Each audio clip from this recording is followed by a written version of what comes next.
आतंकवाद का गढ़ यानी पाकिस्तान। ये बात तो दुनिया में किसी से छुपी नहीं है कि सालों से पाकिस्तान की जमीन आतंकवाद का अड्डा बनी हुई है।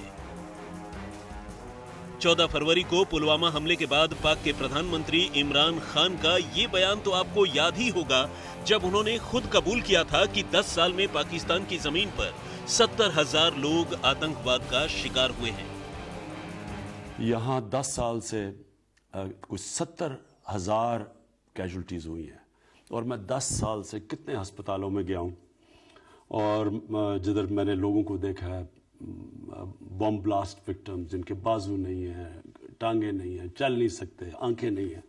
इसलिए मुझे पता है कि एक तो जो इस दुनिया से चले गए और दूसरा जो कि इंजर्ड हुए उनके ऊपर और उनके घर वालों पे क्या गुजर रही है। इसलिए हमने सीधा हिंदुस्तान को ऑफर किया कि किसी तरह की भी आप इन्वेस्टिगेशन चाहते हैं, अगर उसमें कोई भी पाकिस्तानी मुलव्वस है तो पाकिस्तान पूरी तरह तावन करने के लिए आपसे तैयार है। पुलवामा हमले के बाद भारत ने पाकिस्तान में पल रहे आतंकियों के ठिकानों पर एयर स्ट्राइक करके उन्हें तबाह कर दिया था।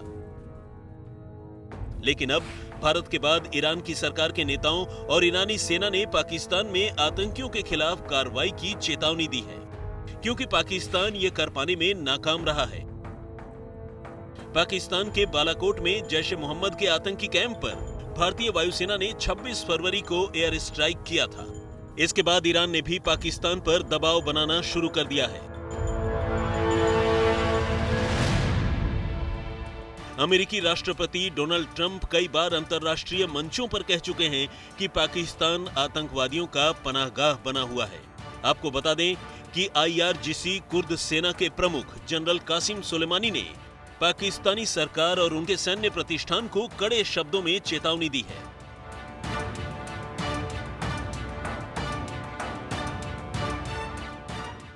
दरअसल 14 फरवरी को पाकिस्तान से लगी ईरान के सिस्तान बलूचिस्तान सीमा पर एक आत्मघाती हमले में ईरानी रेवोल्यूशनरी गार्ड के 27 जवान शहीद हो गए थे। ईरान का कहना है कि उनके खिलाफ लड़ाई लड़ने के लिए पाकिस्तान अपने देश में आतंकवाद को पनाह दे रहा है।